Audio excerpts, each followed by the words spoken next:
For today's video, i-discuss natin ang discriminant and the nature of roots. Ang discriminant ay ginagamit para ma-describe ang nature of the roots ng isang quadratic equation. Para makuha natin yung discriminant, kailangan natin ng formula na b squared minus 4 times a times c.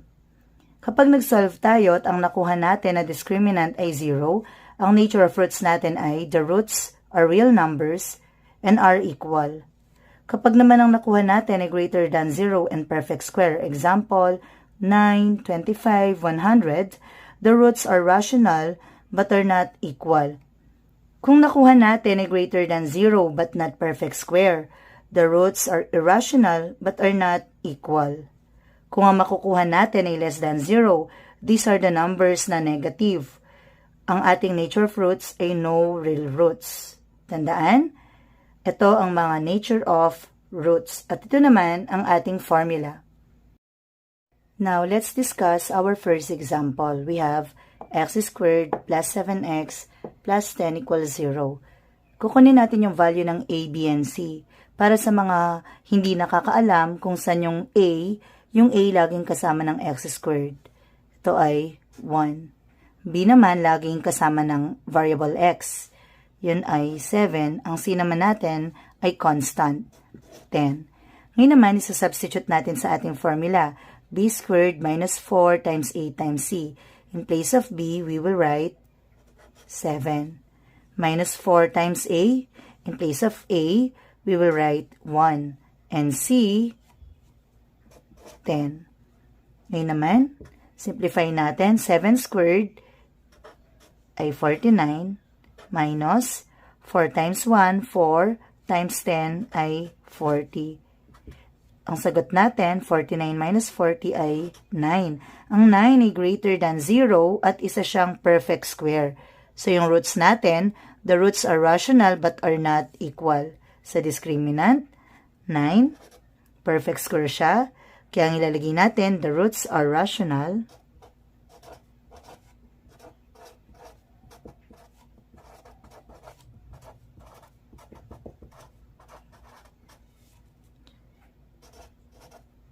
but are not equal. Sa ating next example, x squared minus 4x plus 4 equals 0. Kunin natin yung value ng a, 1, b, negative 4, c ay 4. Substitute natin sa ating formula. B squared, ilagay natin ang negative 4. 4, sa A naman ay 1. C ay 4. Katapos, simplify natin. Negative 4 squared ay positive 16. Minus 4 times 1 is 4 times 4, 16. 16 minus 16 ay 0. Ang discriminant natin ay 0.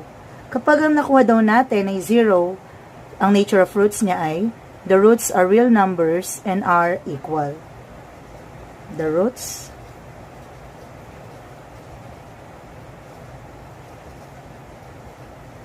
are real numbers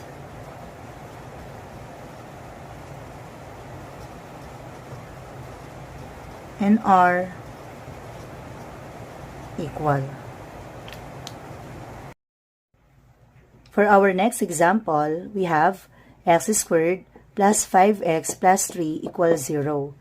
Identify natin ng a, 1, b, 5, c ay 3. Ngayon naman, i-substitute natin sa ating formula. In place of b squared, we will write 5. Minus 4 times a. In place of a, we will substitute 1, and in place of c, we will substitute 3. Then, let's simplify. 5 squared is 25 minus 4 times 1, 4 times 3, 12.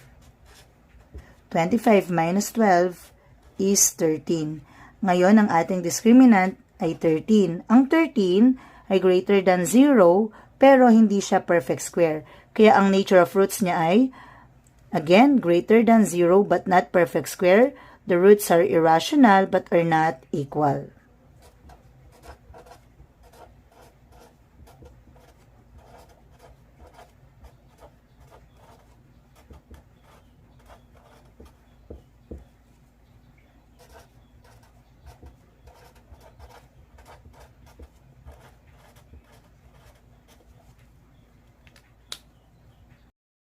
Sa ating last example, we have x squared plus 2x plus 5 equals 0.